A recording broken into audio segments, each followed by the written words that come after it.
रामपुर शहर के एक छोटे से मोहल्ले में गीता अपने पति मोहन, सास सरल, ननद रानी के साथ रहती थी। मोहन की नौकरी छूट गई थी और परिवार की स्थिति बहुत ही खराब हो चुकी थी। घर का खर्चा चलाना मुश्किल हो रहा था और हर दिन के साथ मुश्किलें बढ़ती जा रही थी। मोहन नौकरी की तलाश में दर दर भटक रहा था, लेकिन हर जगह से निराशा ही हाथ लग रही थी। त्योहारों के दिन शुरू हो चुके थे। रक्षाबंधन का त्योहार नजदीक आ रहा था। मोहन की एक बहन ज्योति की शादी कुछ महीने पहले ही हुई थी। मोहन को इसी बात की चिंता थी कि ज्योति का शादी के बाद पहला रक्षाबंधन है, तो उसे राखी का कुछ अच्छा ही शगुन देना होगा। इसी सोच विचार में मोहन दिन रात परेशान था। मम्मी, ये तो बहुत सुंदर राखी है। अब मैं ये राखी मैडम जी को दिखाऊंगी। Thank you mummy. आंटी, क्या आप मुझे भी ऐसी राखी बना कर दोगे? हाँ हाँ, क्यों नहीं बेटा, जरूर। मैं तुम्हारे लिए भी सुंदर सी राखी बना देती हूँ। मेरे पास कुछ मोती, सितारे और बाकी का सामान रखा है। गीता बहुत सुंदर राखियां बनाती है। गीता की बेटी खुशी के स्कूल में राखी सेलिब्रेशन था, जिस वजह से उसे राखी ले जानी थी। गीता जब बहुत छोटी थी तब वो अपनी माँ और दादी के साथ घर पर ही राखियां बनाती थी। इस वजह से गीता को बहुत सुंदर राखी बनानी आती थी। गीता अभी राखियां बनाकर ही चुकी थी कि तभी उसकी पड़ोसन आ गई। उसने गीता को राखियां बनाते हुए देखा। अरे गीता, तू तो बहुत सुंदर राखियां बना रही है। हम तो बेकार ही बाजार से खरीद कर लाते हैं, हम तो तेरे से ही ले लेते। हाँ हाँ, क्यों नहीं, मैं बना दूंगी। तो जैसा डिजाइन बोलेंगे वैसा बना दोगे आंटी? हाँ हाँ, तुम मुझे बता दो कि तुम्हें कैसी राखी बनवानी है, मैं वैसी बना दूंगी। आंटी, आजकल ना बाजार में खुद के नाम वाली राखियां चल रही हैं। अगर मैं आपसे कहूँ कि आप मेरे भाई के नाम का पहला अक्षर राखी पर लगा दो, तो इस तरह की कोई राखी बना सकते हो? हाँ, मैं कोशिश कर सकती हूँ। अरे ऐसे थोड़ी बनाएगी। गीता, जितने पैसे लगे बता देना सामान के और बनाने के, मैं तुम्हें पैसे दे दूंगी। ऐसे मुफ्त में नहीं बनवाना, तुम्हारी भी तो मेहनत है। कोई बात नहीं भाभी, मैं बना दूंगी। गीता बहुत सुंदर अक्षर वाली राखी बनाती है। पड़ोसन गीता को उसकी मेहनत और काम के पैसे देती है। गीता, ये लो राखियों के पैसे, रखो। मुझे पता है सामान बहुत महंगा आता है। उस दिन पहली बार गीता की अपनी मेहनत की कमाई ही उसके हाथ में थी, जिसे देखकर गीता की ननद उसको बोली, गीता भाभी, क्यों ना आप ऐसी और राखियां बनाओ और हम मिलकर बाजार में बेचें, हमारी बहुत अच्छी कमाई हो जाएगी। आइडिया तो सही है, अभी तो रक्षाबंधन को एक हफ्ता बाकी है, मैं बना लूंगी।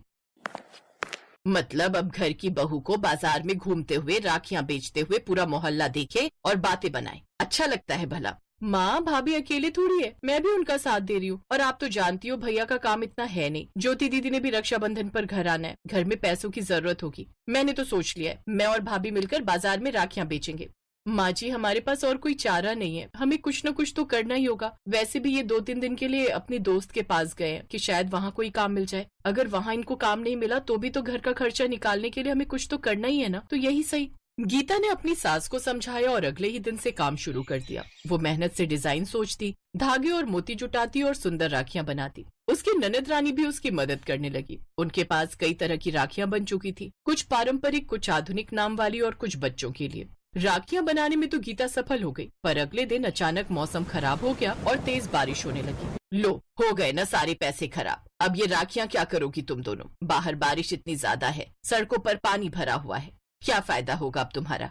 क्या कमाई करोगी दोनों? मोहन भी कल रात तक वापस आएगा और 2 दिन बाद रक्षाबंधन है, ये सब राखियां बेकार जाएंगी। नहीं नहीं, ऐसा नहीं होगा, मैं राखी बेचने जाऊंगी, मुझे हिम्मत तो करनी होगी। माँ जी, भाभी, मैं भी आपके साथ चलती हूँ। ठीक है, मैं राखियों को एक डिब्बे में बंद कर लेती हूँ। खुशी, तुम दादी जी के पास बैठना, मैं और बुआ थोड़ी देर में आ जाएंगे। गीता अपनी ननद के साथ बारिश में राखियां बेचने के लिए निकल पड़ती है। शहर की गलियों में पानी भर गया था। गीता एक एक घर जाकर अपनी राखियां दिखाने लगी। गीता को बारिश का एक फायदा हो गया। भले ही वो बारिश में परेशान तो हुई, लेकिन बारिश के चलते जो लोग बाजार नहीं जा पा रहे थे, उन्होंने गीता से राखियां खरीद ली। एक एक करके गीता राखियां हर घर में दिखाने लगी और लोग उसकी राखियां खरीदने लगे। चलते चलते गीता एक बाजार में पहुंची, तभी एक दुकानदार ने उन्हें आवाज लगाई। अरे बहन जी, जरा सुनना, क्या आप राखियां बेच रही हो? जी भैया, हम राखियां बेच रहे हैं। ये देखिए, ये है हमारी राखियां, हम खुद ही घर पर बनाते हैं। हाँ, राखी के डिजाइन तो बहुत सुंदर हैं, पर क्या इतनी ही राखियां हैं आपके पास? जी भैया, हमने तो थोड़ी बहुत बेचने के लिए बनाई थी।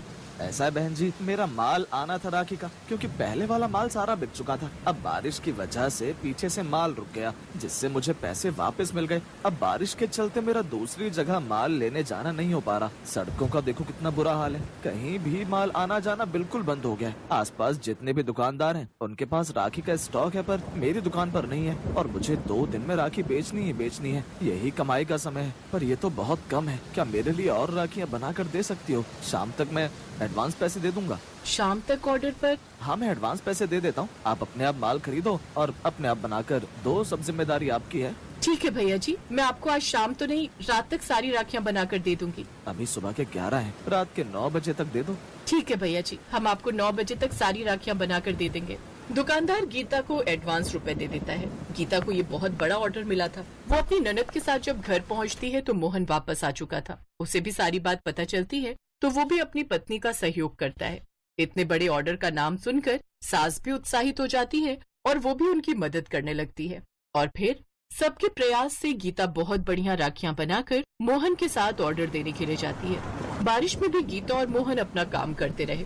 इस काम के उन्हें बहुत अच्छे पैसे मिले। गीता की राखियों के डिजाइन इतने अच्छे थे कि उस दुकानदार की बहुत बिक्री हुई और उसने परमानेंट ही गीता को अगले साल की राखियां बनाने के लिए एडवांस दे दिया। जब आसपास के दुकानदारों ने ये सब देखा तो उन्होंने भी गीता से ही राखियां बनवाने के लिए पैसे पहले दे दिए। गीता के पास अब बहुत सारे ऑर्डर थे। गीता की ननद ज्योति जब रक्षाबंधन पर आई तो उसे किसी चीज की कोई कमी महसूस नहीं हुई, क्योंकि गीता ने मोहन के साथ मिलकर बहुत अच्छे इंतजाम किए थे। मोहन ने अपनी बहन ज्योति को बहुत अच्छे अच्छे उपहार भी दिए और गीता ने खूब खातिरदारी भी की। सबने मिलकर खूब धूमधाम से रक्षाबंधन का त्योहार मनाया। उस दिन गीता की सास को अपनी बहू पर बहुत गर्व होता है और वो अपनी बहू गीता को खूब आशीर्वाद देती है।